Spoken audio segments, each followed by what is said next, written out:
Welcome back here to the Mountain Morning Show. I'm very excited right now to be joined by Jax Mariash, who just got back from the Marathon Des Sables in Morocco.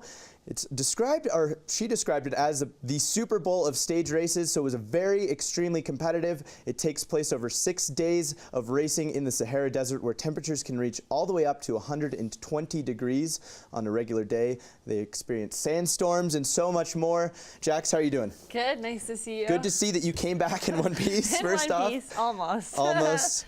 A little bit banged up, but it's going to happen, right, when you're running miles and miles and miles every day. Let's talk about this experience. First off, I just want to ask you, what does it feel like, regardless of the place that you finish, to cross that finish line?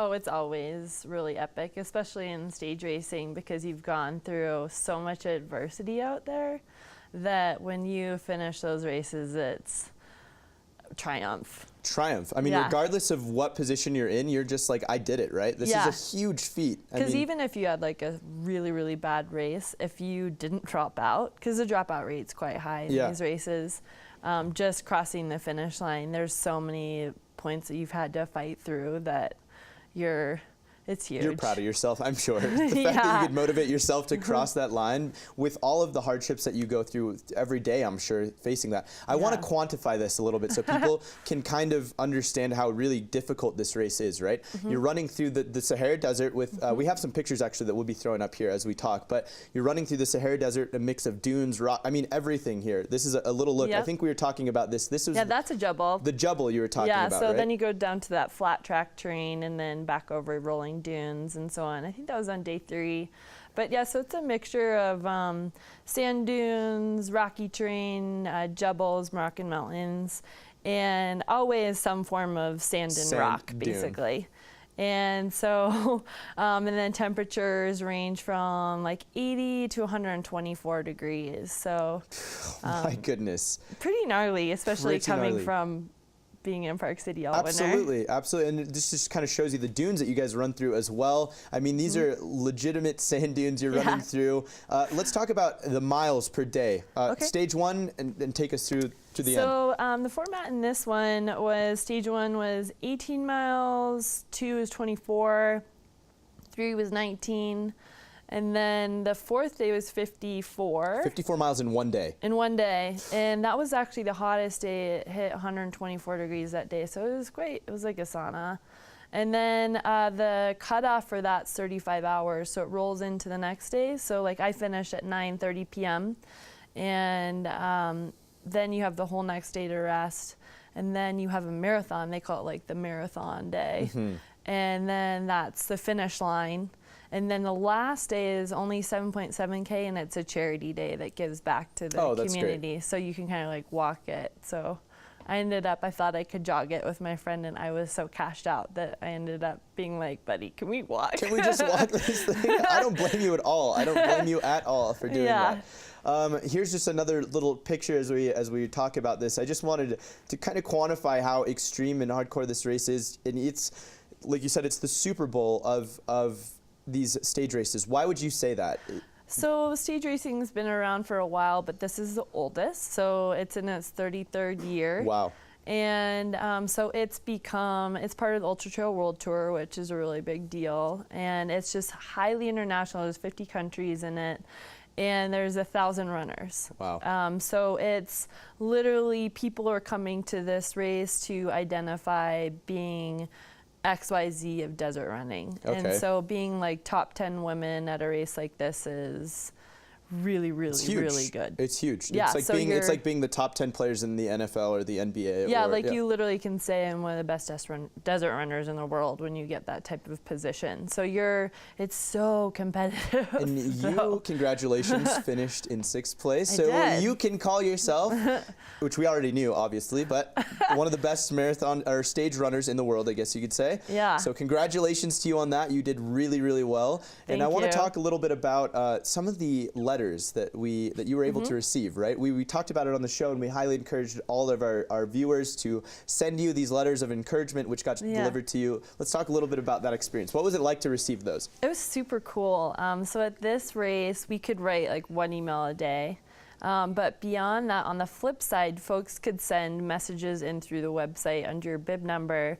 And then it was really cool. Every day, race staff would come around at like 8 p.m. or something. They're like, "You've got mail." And it would be like, a stack of papers by bib number. And it was so cool. It was like friends and family and sponsors from all over the world. And in the end, I had like this stack like this big, and I would just stuff them in the bottom of my backpack and run with them. And of course, like, weight's really important because you're carrying everything to survive in these races, but it's like that motivation and those, I had some really, really big low moments in this race, and so that just like supercharges you, and you're like, there's all these people that are watching, and like they're tracking my GPS, and I gotta keep going. Gotta keep going. That was my next question for you, is what is the drive? Because ultimately, for something that's this challenging and physically challenging, you have to have some sort of extreme fire that's building inside of you, right, to keep you going, because it can be easy. Like you said, there's days where you wake up and it's like,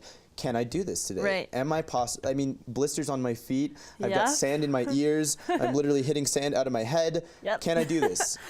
It's hard. I think, for me, ultimately, is always my inspiration to do these is to inspire everyone to get outside. And I feel like I'm like healing the world. And it's, like my little gazelle Hannah that I help out and things like that. But when you hit those moments of adversity, you really have to think about that. And why am I out here? Especially in this one, I had reached adversity before I even got there. So my training schedule was slashed in half, and I had only 8 weeks to get ready. And I'm going to the Super Bowl of stage racing. Yeah. So it's already, my motivation for even towing the line had to be different, because I didn't come to the race like, I'm in the best shape of my life, which most women are doing that. Training all year for this event. Yeah. And so it's hard for me. It was super early season after an off year. So you dig even more into, it doesn't matter what's happening, what is a root reason why I'm doing this. It's not results, it's inspiring the masses and doing these crazy things to like fuel my own motivation within myself and other people. Is it a lot of it too, just setting those small personal goals and achieving? By small personal goals, I mean by steps along the way. So finish these 10 miles, and then I'm going to finish the next 10, and then I'm going to get to camp, and then we wake up the next day. And I'm sure just knocking out all those goals on the way is just such a motivation for you to keep going, right? You definitely do that, and especially in this one on the long day when it hit 124 degrees. If there's no wind, it feels like this like raging sauna on your head. Feels like it's gonna blow up. Your heart rate's 145 and you're walking. Oh my gosh. And so in those periods of time, you're going 10 feet out. And as you mentioned, I had blisters under my feet. Yes. So I thought I was pretty much out on day 2, and then we figured out how to resolve it to a point that was sustainable. But your feet are on fire, and everything just can really suck at time. So your micro goals may be 10 feet, and at other points maybe it's 10 miles, but you have to have like this positive thinking or you're out. It's just hard. Yeah. I feel like a lot, obviously this is a very physical challenge, right? But I feel like 80% of it is mental, obviously. It's the mental struggle of telling yourself your body's quitting on you, and you're just saying, I've got to keep going. I got to keep going. Yeah, right?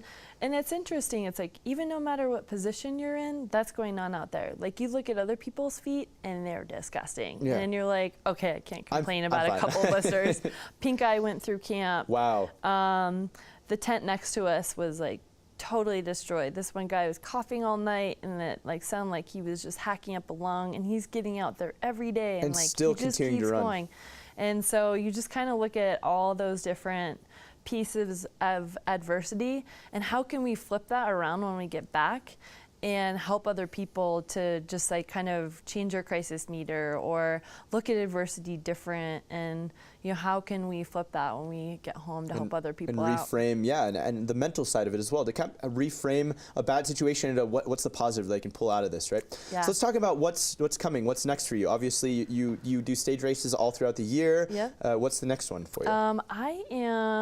I took a week off, and then we are immediately going into, I'm doing Leadville Trail 100. Okay. So a little different for me. It's like my second 100-mile race ever. Okay. And they call it the Race Across the Sky, and that's August 18th. So I have a really long period of time for that to train for that. But the Race Across the Sky, so I'm guessing this is high altitude rather than kind of. Okay. Average is 10.5. Wow, no way. But here it's like this is a perfect training ground for it because you can go ridgeline a lot. You can go into Uintas, just like just crest trails, and then I am doing Grand to Grand Ultra, which is one of 2 stage races in the United States. So that's my biggest race of the year. And so I really want to win it. And then it's really cool. My buddies here, they're going to actually meet me at the finish, which is at Escalante Grand Staircase. Okay.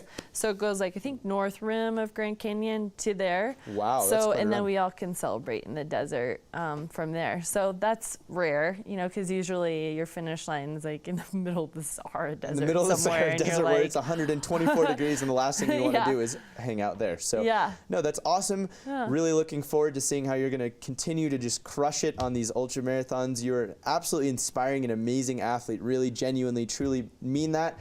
I know that when I have any little problems or micro problems, I like to call them. Keep going. I'm just like, think of Jax when she was at 124 degrees running this marathon. Also want to mention that people can stop to see you at your business here in Park City, Stoked Coffee. Yeah. So how's that going? It's going great. So Stoked Roasters, we're on Main Street, right up the top in the OP Rockwell building, and we've been there for a couple months now. Yeah, it kind of just opened during Sundance time, right? Yeah, I'd say it's the best coffee in Park City. I would have to agree. Definitely go get a cup. The best instant too, as well. I mean, it's amazing. It's so good. I gotta say, really. Yeah, I wanted to have coffee all the time, so I launched instant coffee.